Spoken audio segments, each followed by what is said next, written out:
नमस्कार दोस्तों। अमित शाह जी के बहुत बुरे दिन चल रहे हैं। अमित शाह ही नहीं बल्कि पूरी बीजेपी के बुरे दिन चल रहे हैं। आज संसद में ऐसा हंगामा मचा कि महज कुछ ही मिनटों में सदन की कार्रवाई ठप पड़ गई और ओम बिरला जी को सिर्फ 1 मिनट में विपक्ष ने कुर्सी से उठा दिया। अरे भाई साहब, 1 मिनट! इतनी देर में तो एक कप चाय भी नहीं बनती, लेकिन विपक्ष ने पूरा सदन उठवा दिया। राहुल गांधी समेत पूरा इंडिया गठबंधन पोस्टर और नारों के साथ संसद परिसर में उतर आया। विपक्ष का सीधा निशाना था कि गृहमंत्री अमित शाह सदन में आओ और जवाब दो। ये गूंज इतनी जोरदार थी कि पूरा संसद का माहौल गर्मा गया। आज मैं आपको बताऊंगा कि आखिर ऐसा क्या हुआ कि कार्रवाई बार बार बाधित हुई, राजनीतिक पारा सातवें आसमान पर क्यों पहुंच गया, अमित शाह जी संसद में क्यों नहीं आ रहे हैं, आखिर वो किस बात से बच रहे हैं और सरकार कब तक इस तरह से मुंह छुपाती रहेगी। ये सब जानने के लिए वीडियो को अंत तक ज़रूर देखिए। बिना देरी किए हुए शुरू करते हैं। दोस्तों आज संसद परिसर में विपक्ष ने अपना अब तक का सबसे आक्रामक प्रदर्शन किया। ये प्रदर्शन देखने लायक था। राहुल गांधी, कांग्रेस के तमाम सांसद, टीएमसी के सांसद, समाजवादी पार्टी के सांसद और इंडिया गठबंधन के दर्जनों सांसद एकजुट होकर के संसद परिसर में मार्च करते हुए दिखाई दिए। ये वो नज़ारा था जो बीजेपी को हजम नहीं हो रहा था, क्योंकि बीजेपी हमेशा कहती है कि विपक्ष तो बिखरा हुआ है, विपक्ष कमज़ोर है, विपक्ष के पास कोई मुद्दा नहीं है, विपक्ष के पास कोई चेहरा नहीं है।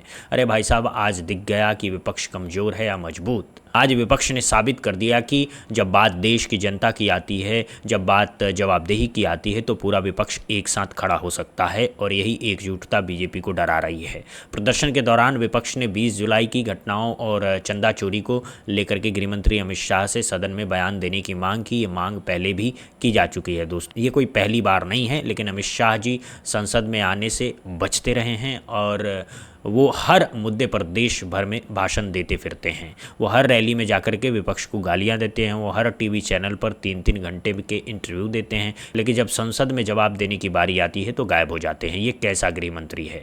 गृहमंत्री का सीधा सा मतलब होता है देश के अंदर की सुरक्षा का जिम्मेदार।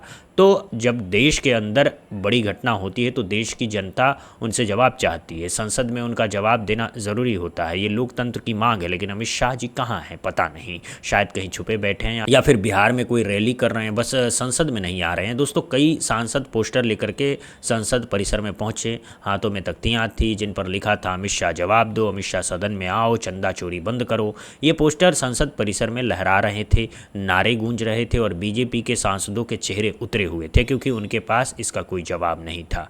जैसे ही सदन की कार्रवाई शुरू हुई, विपक्ष ने हंगामा तेज कर दिया। लोकसभा अध्यक्ष ओम बिरला जी ने व्यवस्था बनाए रखने की अपील की, बार बार कहा कि बैठ जाइए, शांति बनाइए, सदन को चलने दीजिए। लेकिन शोर शराबे के बीच कार्रवाई स्थगित करनी पड़ी, और वो भी सिर्फ 1 मिनट में। अब सोचिए दोस्तों, ओम बिरला जी संसद के सर्वोच्च पद पर बैठे हैं, वो लोकसभा के अध्यक्ष हैं, उनकी एक बात पर पूरा सदन शांत हो जाना चाहिए, लेकिन आज उनकी एक नहीं चली। विपक्ष ने 1 मिनट में सदन ठप करवा दिया। ये बताता है कि विपक्ष कितना संकल्पित है कि जब तक जवाब नहीं मिलेगा तब तक चैन नहीं लेंगे। विपक्ष का साफ कहना है कि जब तक गृहमंत्री सदन में आकर के अपना पक्ष नहीं रखते तब तक विरोध जारी रहेगा। यानी अब ये लड़ाई एक दिन की नहीं है, ये हर दिन का सिलसिला बनेगा और सरकार को इसका जवाब देना ही पड़ेगा। वहीं दूसरी तरफ सरकार का पुराना जुमला फिर सामने आया है। सरकार कह रही है कि विपक्ष संसद ही नहीं चलने देना चाहता। अरे भाई साहब, हमेशा यही राग आलापते हो। हर बार जब विपक्ष कोई गंभीर मुद्दा उठाता है तो आप कहते हो कि ये संसद नहीं चलने दे रहे हैं। अरे संसद क्यों है भाई साहब? संसद इसलिए ही तो है कि वहाँ सवाल जवाब हो, वहाँ बहस हो, वहाँ जनता की समस्याएं उठे। अगर वहाँ सिर्फ आपकी ही चलेगी, अगर वहाँ सिर्फ बीजेपी के ही मंत्री बोलेंगे, अगर विपक्ष को सवाल पूछने का हक ही नहीं मिलेगा, तो फिर वो संसद कहाँ रह गई? फिर वो तो आपका प्रवचन केंद्र हो गया, फिर वो तो आपका जन आशीर्वाद कार्यक्रम हो गया। संसद तो वो जगह है जहाँ जवाबदेही तय होती है। विपक्ष का दावा साफ है कि वो सिर्फ जवाबदेही की मांग कर रहा है। ये लोकतंत्र का बुनियादी हक है दोस्तों। हर सांसद का हक है कि वो सरकार से सवाल पूछे, हर सांसद का हक है कि वो जनता के मुद्दे उठाए, हर सांसद का हक है कि वो जवाब मांगे, और यही तो हो रहा है। फिर सरकार को क्या दिक्कत है? दिक्कत ये है कि अमित शाह जी के पास जवाब नहीं है, दिक्कत ये है कि बीजेपी घबराई हुई है, दिक्कत ये है कि 20 जुलाई की घटनाओं पर जो सवाल उठ रहे हैं वो सरकार से नहीं संभल रहे, और चंदा चोरी का मामला तो और भी बड़ा है। दोस्तों, ज़रा 20 जुलाई की घटनाओं पर बात कर लेते हैं। ये वो दिन था जब देश भर में छात्रों का आंदोलन तेज हुआ था। सोनम वांगचुक जी को डिटेन कर लिया गया था, संसद मार्च की कोशिश की गई थी, पुलिस ने लाठियां चलाई थी, कई प्रदर्शनकारियों को अस्पताल पहुंचाया गया था, अभिजीत दीप के जैसे नौजवान नेता को घसीटा गया था। ये सब जब हो रहा था तब गृह मंत्री कहाँ थे? इस पूरी घटना पर गृह मंत्री का बयान क्या है, यही सवाल विपक्ष पूछ रहा है और ये जायज़ सवाल है। जब देश के अंदर इतनी बड़ी घटनाएं हो रही हैं, जब पुलिस बल का इस्तेमाल हो रहा है, जब शांतिपूर्ण प्रदर्शन करने वालों पर लाठियां चल रही है, तो गृह मंत्री का जवाब देना बनता है। लेकिन अमित शाह जी हैं कि आते ही नहीं। और चंदा चोरी का मुद्दा तो और भी गंभीर है। इलेक्ट्रोल बॉन्ड को लेकर के विपक्ष लगातार सवाल उठा रहे हैं। बीजेपी को जो हजारों करोड़ रुपए का चंदा मिला वो कहाँ से आया, किसने दिया, क्यों दिया, इसका खुलासा सुप्रीम कोर्ट ने करवाया था। सुप्रीम कोर्ट ने कहा था कि ये पूरी योजना असंवैधानिक थी, लेकिन उसके बाद भी सरकार चुप है। कोई जांच नहीं, कोई कार्रवाई नहीं, कोई खुलासा नहीं। विपक्ष कह रहा है कि ये सीधा सीधा भ्रष्टाचार है, ये सीधा सीधा चंदा चोरी है और इसका जवाब गृह मंत्री दें, क्योंकि गृह मंत्रालय के अधीन ही जांच एजेंसियां हैं। लेकिन जवाब कहाँ से आए दोस्तों? जवाब देने के लिए हिम्मत चाहिए, जवाब देने के लिए सच होना चाहिए। और यहाँ तो पूरी की पूरी कहानी उल्टी है दोस्तों। इसी मुद्दे पर दोनों पक्ष आमने सामने हैं और संसद का गतिरोध लगातार गहराता जा रहा है। गतिरोध का मतलब समझते हैं ना? गतिरोध यानी कि काम रुक जाना, यानी कि संसद में कोई काम नहीं हो रहा है, बिल पास नहीं हो रहे हैं, चर्चा नहीं हो रही, जनता के मुद्दे नहीं उठ रहे हैं। और इसका जिम्मेदार कौन है? विपक्ष कह रहा है कि सरकार जिम्मेदार है क्योंकि वो जवाब नहीं दे रही है। सरकार कह रही है कि विपक्ष जिम्मेदार है क्योंकि वो सदन नहीं चलने दे रहा है। अब जनता किसकी बात मानेगी? जनता समझदार है दोस्तों। जनता देख रही है कि गृह मंत्री सदन में क्यों नहीं आ रहे हैं। अगर कोई गलत नहीं है, अगर सब कुछ ठीक है, तो सामने आकर के बोल क्यों नहीं देते? दो शब्द बोल देते कि हाँ ये हुआ था, ये कार्रवाई हुई, ये हमारा जवाब है, बस बात खत्म हो जाती, संसद चलती, काम होता। लेकिन नहीं, अमित शाह जी बच कर करके निकल जाते हैं। ये बीजेपी की सबसे बड़ी कमज़ोरी बन गई है और यही कमज़ोरी विपक्ष को नई ताकत दे रही है।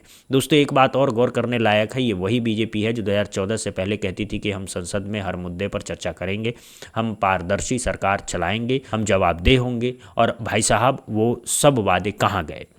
वो सब वादे 2014 में मोदी जी की शपथ के साथ ही स्वाहा हो गए। अब तो हालात ये हैं कि विपक्ष के सांसदों तक के माइक को बंद कर दिया जाता है। राहुल गांधी का माइक बंद कर दिया जाता है, विपक्ष के सांसदों को सस्पेंड कर दिया जाता है, पूरे पूरे सत्र में विपक्ष को बोलने का मौका नहीं दिया जाता है। और फिर आप कहते हैं कि विपक्ष संसद नहीं चलने दे रहा। अरे भाई साहब, जब आप विपक्ष को बोलने का मौका ही नहीं देंगे तो वो हंगामा नहीं करेंगे तो और क्या करेंगे? वो चुपचाप बैठा रहेगा। अगर वो चुपचाप बैठा रहा तो फिर उसे संसद में क्यों भेजा जनता ने? तो दोस्तों ये पूरा खेल है ना, ये बीजेपी का दोहरा चरित्र है। एक तरफ लोकतंत्र की दुहाई, दूसरी तरफ लोकतंत्र का गला घोटना, एक तरफ पारदर्शिता की बात, दूसरी तरफ चंदा चोरी पर चुप्पी, एक तरफ जवाबदेही की बात, दूसरी तरफ गृह मंत्री का सदन से गायब रहना। ये दोहरे मापदंड ही तो बीजेपी को ले डूबेगा। अब सवाल ये है कि क्या सरकार सदन में जवाब देगी या ये टकराव और बड़ा राजनीतिक तूफान बनेगा? आने वाले दिन बहुत महत्वपूर्ण होंगे। संसद का हर मिनट देश की राजनीति की दिशा तय कर सकता है। अगर सरकार जवाब देती है तो एक बात, अगर नहीं देती है तो विपक्ष का हमला और तेज होगा और ये मामला सड़क पर भी उतर सकता है। फिर वही आंदोलन, फिर वही प्रदर्शन, फिर वही टकराव और इस सब का नुकसान किसका होगा? नुकसान देश का होगा, नुकसान जनता का होगा। क्योंकि जब संसद नहीं चलेगी तो जनता के मुद्दे नहीं उठेंगे। जब जनता के मुद्दे नहीं उठेंगे तो समस्या वैसी की वैसी रहेगी। महंगाई बढ़ती रहेगी, बेरोजगारी बढ़ती रहेगी, किसान परेशान रहेगा, नौजवान परेशान रहेगा। इसीलिए सरकार को अपनी अकड़ छोड़नी होगी। अमित शाह जी को सदन में आना होगा, जवाब देना होगा। यही तो लोकतंत्र है, यही तो हमारे संविधान की मांग है। दोस्तों अब देखते हैं कि क्या अमित शाह जी में इतनी हिम्मत बचेगी कि वो संसद में आकर के विपक्ष का सामना करें या फिर वो आगे भी बचते नजर आएंगे। मेरा तो अंदाज़ा यही कहता है कि वो आगे भी बचेंगे, क्योंकि इनके पास जवाब है ही नहीं। जब जवाब नहीं है तो सामना कैसे करेंगे? इसीलिए वो देश भर में घूमेंगे, रैलियां करेंगे, टीवी पर आएंगे, लेकिन संसद में नहीं आएंगे। और ये लोकतंत्र के लिए बहुत बड़ा खतरा है। अगर एक गृह मंत्री ही जवाबदेह नहीं है तो बाकियों की क्या बात करें? तो दोस्तों आप क्या सोचते हैं? क्या अमित शाह जी को संसद में आकर के जवाब देना चाहिए? क्या विपक्ष का ये आंदोलन जायज़ है? क्या 20 जुलाई की घटनाओं पर जवाबदेही तय होनी चाहिए? क्या चंदा चोरी की जांच होनी चाहिए? कमेंट बॉक्स में अपनी राय ज़रूर लिखिएगा, हम आपकी हर राय पढ़ेंगे। इस वीडियो को ज़्यादा से ज़्यादा शेयर कीजिए ताकि सच लोगों तक पहुंच सके। अगर आप चैनल पर नए हैं तो सब्सक्राइब ज़रूर कर लीजिए और बेल आइकन दबा दीजिए ताकि हर नई वीडियो आप तक पहुँचती रहे। जय हिंद, जय भारत, वंदे मातरम।